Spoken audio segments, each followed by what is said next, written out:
Cope Queens, episode 16, Feel the Feels with Connie and Holman. Hey everybody, it's Elena. I hope you all are healthy and doing well.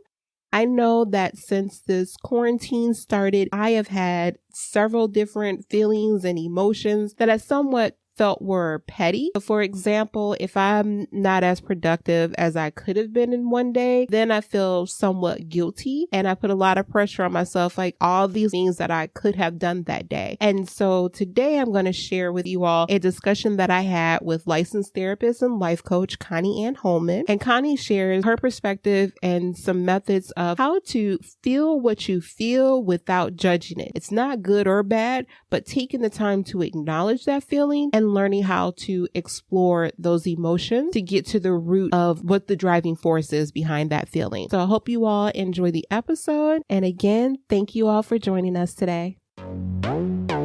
You're listening to the Cope Queens podcast, where every Wednesday host Elena Jones challenges mental health stigmas by normalizing the conversation through sharing personal experiences about how seemingly everyday life challenges impact us. This podcast is in no way a replacement for mental health treatment. To learn more, visit copequeens.com. Now, without further ado, let's cope together.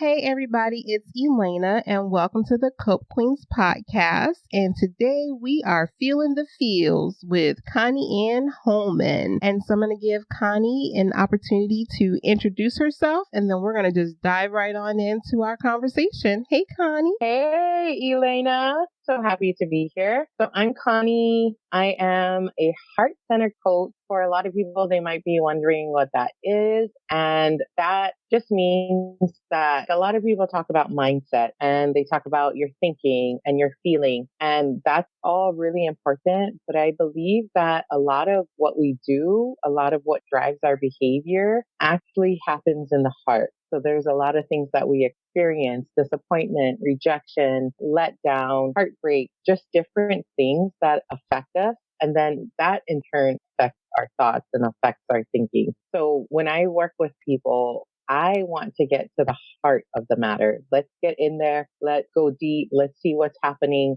so that we can get you to a place where we can then start thinking about the thoughts and the feelings and how to change behavior, so to speak. So that's me. Thank you again so much for joining us today. Since we've had this shelter in place, stay at home, quarantine, whatever we want to label this, I have gone through many highs and lows, some that I didn't even anticipate. I, by nature, am an introvert, and so I enjoy and I get my energy when I can be alone and with my own thoughts. And so I was like, oh, okay, quarantine, no big deal. Welcome to my world, people. But I've learned that in some aspects, I do miss social interaction. I think it's part of being told that I can't socially interact. But then there are also times, like I see a lot on social media where everyone is stay positive and being upbeat and trying to motivate. And it's all great information. But I feel like I'm not allowed to feel bad or have a negative feeling. There are people out there that are really struggling right now. And here I am feeling guilty because I didn't do something that I could have done, or I'm getting to the point where I'm tired of being in the house or I'm frustrated by the process. I just feel like I'm not allowed to be upset. Does that make sense? That makes a lot of sense, especially when you're explaining it, when you're comparing yourself to other people, right? And that's usually what trips us up, is we start looking outward and we start thinking, oh, okay, I have to cope or I have to be how other people, and we look to other people to guide us. Well, this is a totally unique experience. We're all going to do what we're used to doing, right? You know, some people in times of stress, it calms them. They go inside, they come up with a plan. Some people in times of stress triggers all the anxieties, all the abilities. Is that a word? I'm going to use it. We're going to roll with that. But we all have different triggers. We all have different comfort levels. And to compare ourselves, that's doing a disservice to us, because nobody is looking through the lens that we're looking through. And if we're trying to force ourselves into an identity that clearly isn't ours, we're actually hurting ourselves in the process. We got to allow ourselves to feel whatever we feel when we feel it. Now, there's a difference between like when you're actually experiencing a depression and you have to really use energy and action to help yourself get out of that. But most of the time, a lot of our issues come from us trying to suppress our feelings or trying to should our feelings. And that's one of the worst things that we can do to ourselves. How do you allow yourself or give yourself permission to feel the way that you feel without judging those feelings? I think it's natural for us to judge because that's part of our flight or fight response, right? We have to go out into the world and make quick decisions. We have to say if something is harmful, if something is okay for us, if we need to be on guard, if we need to fight, if we need to flight. Part of us is going to judge, and because that's what our brains are built to do. Our brains are doing what they're built to do, and that's judging, assessing, analyzing. But something we have to work on that's a little bit harder is to just be observers. All situations are not life or death situations. All situations are not fight or flight situations. And we've gotten to that place where we've evolved, even though we're not running from like saber-toothed tigers or dinosaurs, we're still on guard, so to speak. But not every situation needs for us to fight or flight. And that can give us the space to be observers. So I'm a person that really believes in mindfulness, and mindfulness helps me with the non-judgmental noticing, where instead of judging or labeling something good or bad, right or wrong, it helps me to sit in a space where I can just notice and I can kind of take a step back from my thoughts and my feelings and just sit in it. You know, a lot of times we don't allow ourselves to just sit in whatever we're thinking or sit in whatever we're feeling. We're so quick to say, oh, that's bad, that's wrong, that's uncomfortable. I shouldn't be thinking, feeling, or experiencing this. But a lot of the times when you just sit in it, when you just sit in the feeling, when you sit in your sadness, or you sit in your disappointment, or you sit in your letdown, and you let the feeling kind of evolve and explore itself, you'll find that the feeling will pass way more quickly than you trying to force it to pass. That's a really good point. I think a lot of us go through that guilt and that shame, and sometimes we find it even difficult to understand where those feelings are coming from. What would you recommend to someone that maybe they're feeling not quite themselves, but they're not able to truly label the feeling or emotion that they're experiencing?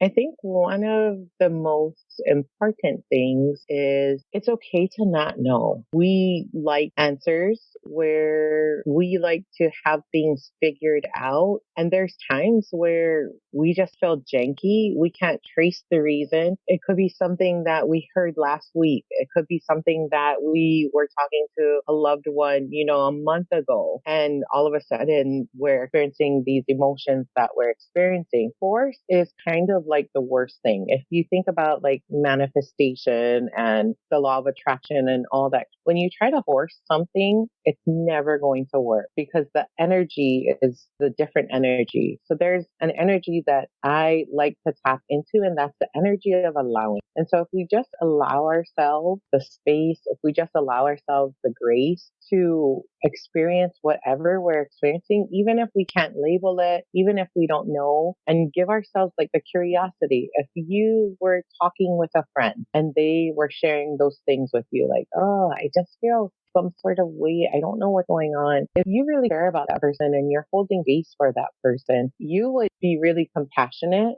You would be really kind. You would be really loving because you would see that they're going through something and it's really causing some distress for them. And we have to do that to ourselves. Hopefully we can get to a place where we can create that same safe space for ourselves by being compassionate, being kind, being loving, being curious, and being okay with not having an answer. That was something that when I was working at a hospital as a clinical therapist, I would put this pressure on myself that I need to know the answers. These people are coming to me for help. I need to know the answers. And what I realized that when I was thinking I need to know the answers, I wasn't present in the session. And I had to let all that go. That part of ego, wanting safety, wanting security. And I had to let all of that go. And I just had to sit in there. And when I sat in there with them and I was present and I was holding space and I was looking through the lens of kindness, compassion, and love, that's when the answers would come because they felt safe to be vulnerable, to be themselves. And that's when the true answers, and that's where the heart-centeredness comes from. That's where the true answers are given the space to come out from. So with yourself, there's times you're going to feel janky. You're not going to be able to trace it. You're not going to know why. But if you can be compassionate, kind, loving, and curious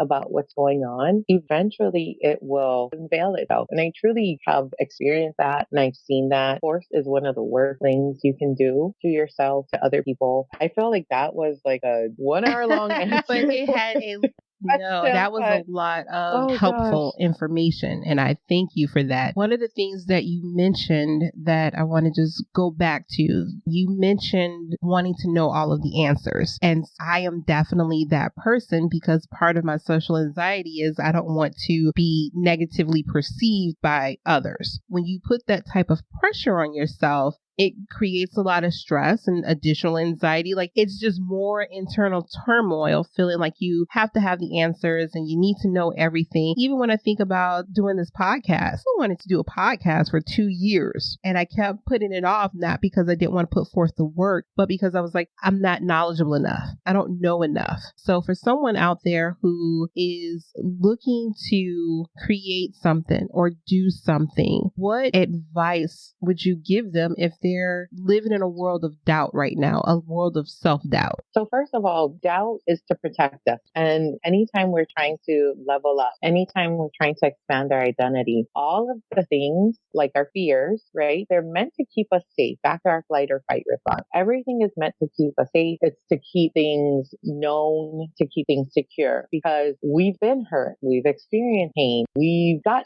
sucker punched in the gut. We failed. And those things have stayed with us. And for a lot of people, those things last years, right? That emotional, mental turmoil, pain, it lasts a long time. And so our egos are meant to keep us safe. And safety means staying the same. And so to work through self-doubt, you really have to be focused on your why. Your why has to really be big, really be motivating.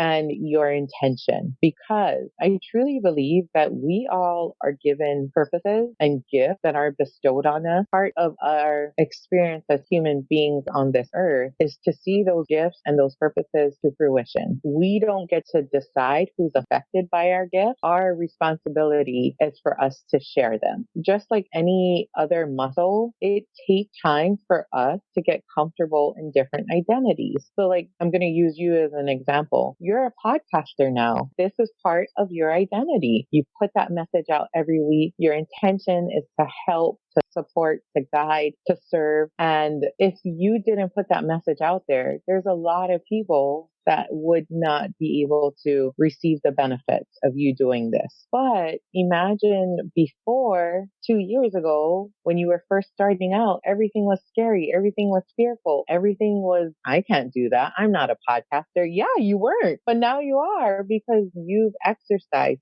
so much in that muscle, that podcaster muscle. Just looking at your microphone, your setup, like before we even started, you are knowing the things that I want to be a podcaster eventually. And I'm one of those people that's like, where do we begin? And you were there, but now it's become your identity. So we have to take action. There's clarity comes from action, but clarity also comes from failing, trying new things, not giving up. People are successful not because they didn't fail, but because they didn't give up. A lot of people are so afraid of failure, but that's what we're here for. We're supposed to make mistakes and try new things and fail, try again, but at least be connected to your why and your intention. That's going to help motivate you to get to where now it's part of your identity.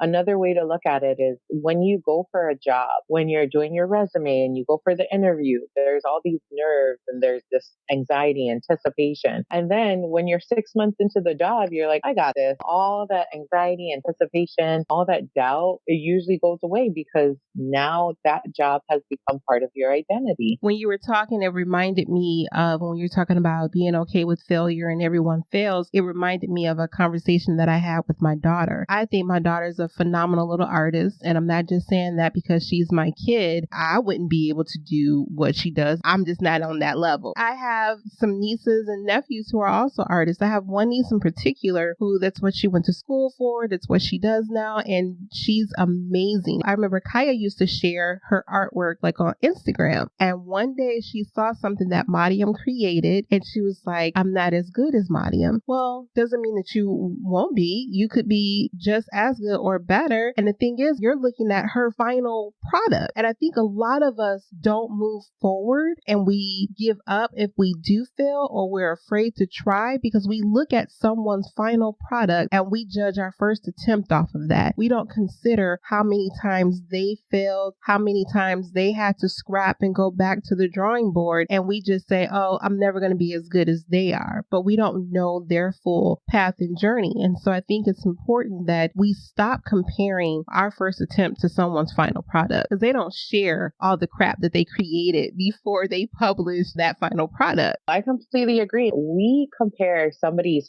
highlight reel with our low light reel. They're 100 steps ahead of us. And it's good if we can use that to motivate us. For some people, they can look at that's motivating, and they're like, you know what? I'm going to put in the work. I'm going to take the steps. And for other people, they're like, oh, that's so overwhelming. I'll never be there. I'm just going to give up now. Again, back to the safety thing. That type of thinking is to keep you safe, to keep you comfortable, to keep you in your comfort zone, to keep you so that you never get hurt again. But if you can keep that curiosity, just like your daughter with her art, there's other people looking at her wanting to be on her level because she's doing something that other people really want to do. And if she can look at your niece as motivation for where she wants to be versus as comparing herself to not being there yet, that's the best thing she can do for herself, because who is going to make you better? Not people at your same level. People above you, people higher than you. You can be the best fish in this pond, but there's a bigger pond. And so if you really want to achieve greatness or be better, you're going to need those people that are 100 steps ahead of you. But if you can look at it as, I want to be like them, but still my own style, use that as motivation versus as an excuse or a reason to give up what you're doing. And if you have that intention, if you have that gift, if you have that why, it's the action that's so important. You're going to keep taking the steps. And eventually your low light reel that once was your low light reel will be somebody else's highlight reel. But you have to keep taking the steps. You have to get comfortable with some level of uncomfortability. There we are again with that word. Get comfortable. It's okay to sit in uncomfortability. We have to get to a place where we're curious, like, oh, what's going on? Okay, let me try this or let me try that. But yeah, I love that story of your daughter. Is she still doing art? Yeah, she doesn't post any art. She still does art, but she doesn't share it on Instagram anymore. We gotta hug that girl that is thinking that she's not good enough. I take part ownership of that because I didn't realize when she would show me stuff, I'm like, oh, that's really good. And if you keep at it and learn more skills, I thought I was encouraging her, but what she was interpreting that as was, I'm not good enough, or what I just did wasn't good enough. And I'm like, no, this was really cool. Like, I wish I could do that. I have tried to convince her to create artwork so I can do some coloring books and t-shirts and all these other things. And she just be like, no, go, ma. not now, ma. I'll get through to her eventually. I think by you being a model and showing her that you just keep taking steps and that's all we can do, right? Oh my gosh. Whew, that's all we can do. Yeah, that's all we can do. My stepsister is having her first child and she's nervous, of course, as we all were. And I said to her, as a parent, none of us know what we're doing. I said, the only thing that we say to ourselves is, let me just try not to screw this kid up.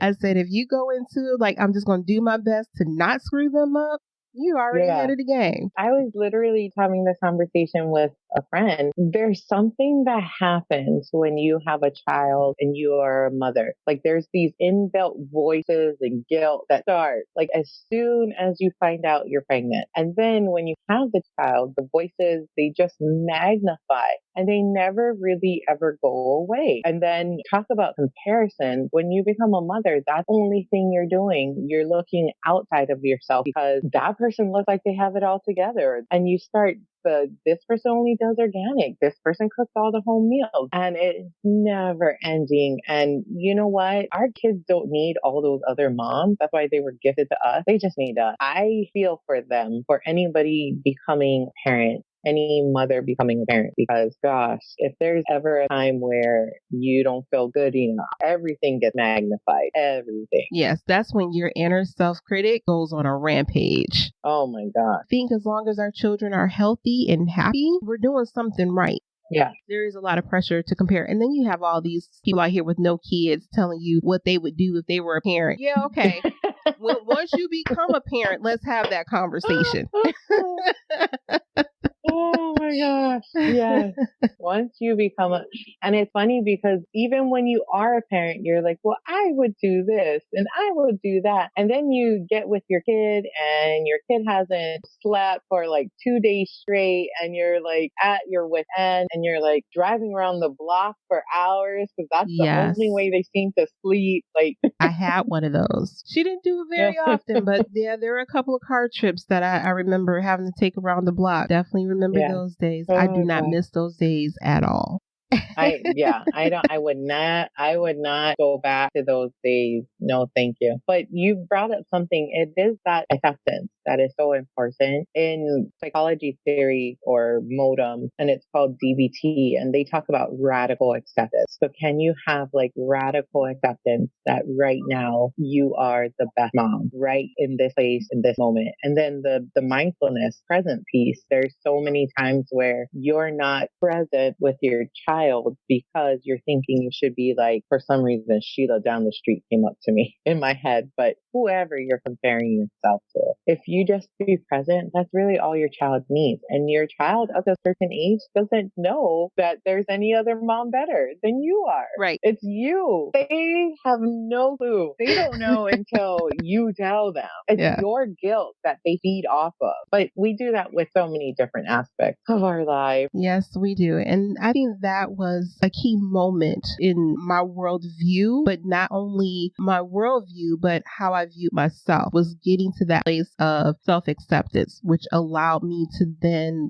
love myself and not seek that outside validation. And I think that is a journey that we all have to walk. For anyone out there that is looking for that guidance as far as, and when I say self-acceptance, I mean all your flaws, all your strengths, everything about you, the mole that you don't like, or the earlobes you're not crazy about, whatever thing that you look in the mirror and be like, I don't like that about myself, but I accept it. For anyone out there that may be struggling with that self-acceptance or that self-love piece, what advice or strategies would you offer to them? Self-love, self-acceptance, that is part of the journey. That is part of our healing, part of our process. Something that has really, really helped me with self-love and self-acceptance is the mindfulness piece and being able to sit in non-judgment with myself and taking away the label of good or bad. And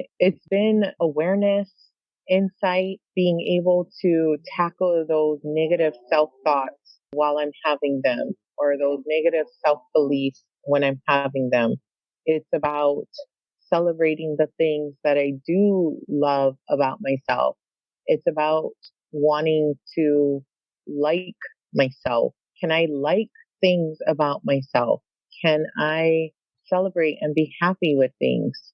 But it's really been that mindfulness piece of sitting with myself with compassion and kindness and love, really holding space for myself and being okay with whatever I present. It's a muscle that I have to work at every single day. I have to celebrate different things about myself every single day. I have to say nice things to myself every day. I have to affirm myself all the time. And it's not narcissism or it's not self-centeredness. It really is me working that muscle to really fall in love with myself. I think we want so bad for other people to love us. And like you said, we want their validation. That doesn't last.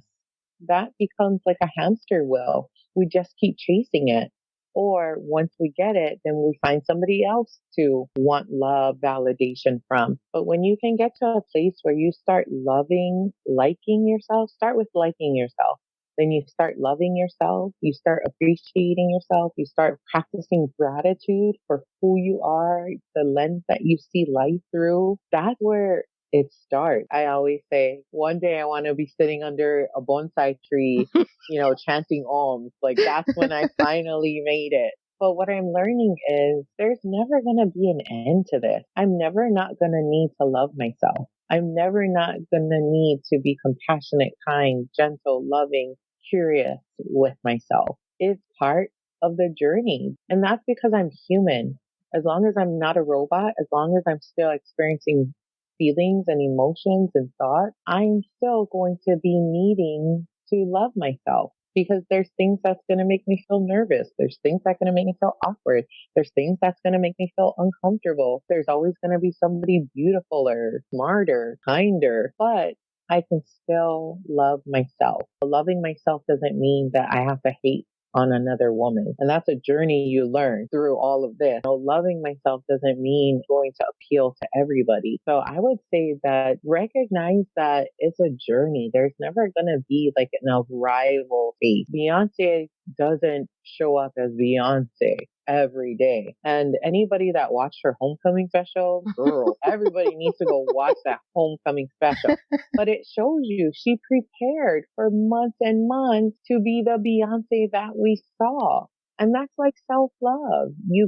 It's a preparation. It's a action thing. It's an ongoing thing. There's never this, self-love. And anybody that can do that can sit in that self-love space all the time, then I'm going to be like, how are you doing it? Because I know for myself, I've gotten to the place where I have so much more love and acceptance of myself, but it doesn't mean that journey is done. I'm still on that journey. Yeah, it's definitely an everyday thing. And I like that you brought up that you tell yourself nice things about yourself every single day, because I feel that's important because it's real easy to get distracted, especially depending on if you have other influences around. It can be challenging to just remember, don't lose that hope and don't lose that focus that you still have to be kind to yourself and compassionate. I think a lot of us lack self-compassion, but we can be generous and compassionate and show gratitude to everyone else, but we forget to do those things for ourselves. And the thing that's interesting is I came across a post the other day that kind of hinted to something that I used to tell some of my family members. And it's one of those things where I'm like, I'm a person of self-preservation. And when I am sensing that my surroundings or my influences are doing more harm than good, I'm out. And whether we reconnect or not, only time will tell. But if I feel like I have someone in my space, in my circle, that's bringing in more negativity than they are positivity, I will go into self-preservation mode. I feel like you have to surround yourself with the influences of the things that you aspire and the life that you want to live. And I don't want to live a life where it's always negative or complaining or bickering or bitching or talking about somebody else or gossip. I'm not about that life. And so I will eliminate those influences in a heartbeat. And I think a lot of us struggle with that. A lot of us we take in that negative energy. So I'm a feeler. So I feel other people's pains and their stories become my stories. And I think a lot of people are that way. And it's just one of those light start to dim because of the influences they have in their life. We absorb energy, right? That's because we live in an energetic field. We live in a magnetic field. We are all energy. We're all matter, right? And we have constant energy moving back and forth, things we cannot physically see, but somehow we feel that way. And we were talking earlier, right? There's times where you can't label or describe what you're feeling, but we are being affected. And that's proven that there's energy that's affecting us.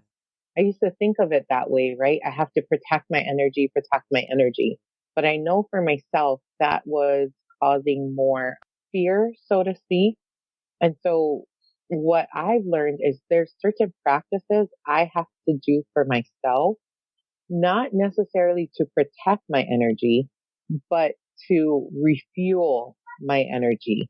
And that's really helped. I do believe that there's a lot of things that drain our energy, and we have to really be aware of those things. Sometimes it's people, sometimes it's our own family, which is a whole other conversation. But there's a lot of things we can do to refuel our energy. And it's really important that we keep those practices for ourselves. For me, one of them is journaling. I have to journal and process my thoughts, my feelings, get it out, remind me, get back to center, get back to focusing in on my journey, my goal, staying centered and connected with source. There's ways to combat when you feel like your energy is being drained. And it's really important to have those practices. Like you said earlier, being an introvert, you tend to get energy from going inside. And that's such important awareness piece because we have to realize how we get our energy from. Extroverts tend to get more energy from other people, right? From being around other people. That's how they get their energy. Introverts tend to go inside. They need space. They need calm. They need quiet. So really finding out where you get your energy source from is really important. So like there's even now we're doing social distancing. Do you get your energy from the earth? Because there's a lot of really good energy when you ground. If you ever heard of grounding or earthing, you can put your hands and your feet in the earth, maybe gardening, maybe just stepping on grass, walking around in the grass. So there's different ways to refuel your energy. And it's really important that you figure out, like you said, when you're around person A, oh, I noticed that my energy feels like it's depleted, it's draining. I can only be around that person for, so long.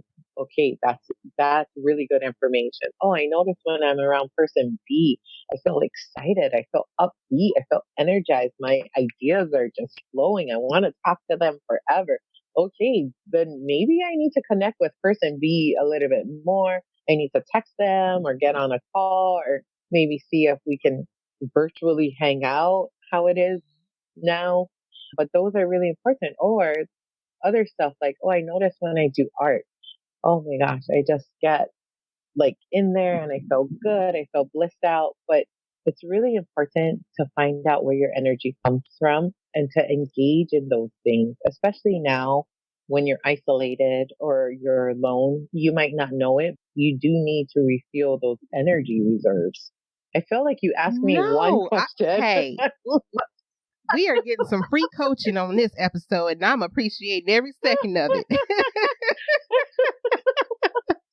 And I've mentioned before, I think it's a John C. Maxwell book that talks about like fill your bucket. I think it's in his Leadership I never heard 360. of And that's that. one of the things that I always coach my mom to because she's a giver and she takes on so many responsibilities. And like, but what happens is as you're giving to someone else, you're depleting your bucket. So if you're not taking that time to fill your bucket and you deplete your bucket, then you have nothing left for yourself.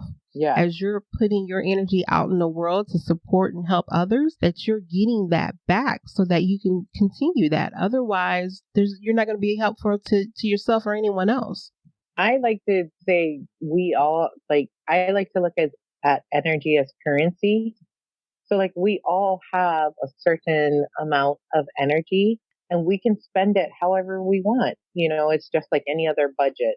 If you were looking at energy as currency, as money, but we all also have to earn or refuel energy ourselves. And just like everybody uses this metaphor, but just like the oxygen mask on the airplane, you have to be breathing life, be breathing energy into yourself because, and a lot of what I've noticed, and I noticed that for myself too, and that's what helped me realize that I really have to be intentional about how I fill my bucket or how I refuel my energy, is that I can give so much. I would always give, but I had a hard time receiving. And that comes from not feeling worthy. So I would give. And then I wouldn't ask for myself. Or if somebody was giving to me, I'd be like, I'm okay. I'm fine. And I really had to explore that part of myself. And I realized that that comes from not feeling worthy, not feeling enough. And so I had to, part of the self-love journey is I had to, one, get to where I feel okay with also receiving as much as I give and being, again, back to the compassionate, kind, gentle, loving with yourself and refueling your bucket. Like, it's not selfish to take care of yourself. Absolutely. It's actually imperative. We have to take care of ourselves. Again, goes back to the oxygen mask. We have to breathe life into ourselves before we can breathe life into other people or other projects, so to speak. 100% agree to all that. All right, Connie, I so appreciate you being here today and sharing your perspective and all of your strategies and advice. If anyone wanted to learn more about you, where would they be able to reach you? So they can come to my Instagram. It's Connie and Holman Coaching, ConnieAnneHolman, Coaching.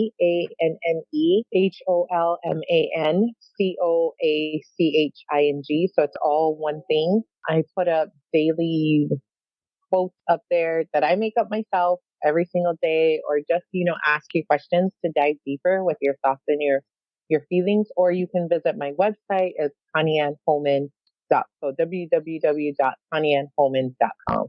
But I enjoyed this conversation. It's been wonderful talking to you. And I love that you're putting this work out there. We need this. We need this work. We need this message. So thank you for that. So much gratitude. Yes, thank you so much. And I appreciate you. And again, thank you. So we are going to wrap it up there, everyone. So until next time, thank you for coping with us today and have a great day, everybody. I hope you all enjoyed that episode. To learn more about Connie Ann and to connect with her on Instagram at Connie Ann Holman Coaching. And she is also accepting new clients. So if you want to learn more, you can find her at ConnieAnneHolman.com. Connie has also provided us with a link that will be available in the show notes, as well as copequeens.com for her Essentials Work From Home Bundle, which is a series of online courses. And if you want to know when new episodes are released, be sure to subscribe using your favorite platform. You've reached the end of another episode of Cope Queens. We hope you enjoyed this episode. Visit copequeens.com for additional information and resources. Thank you for coping with us today.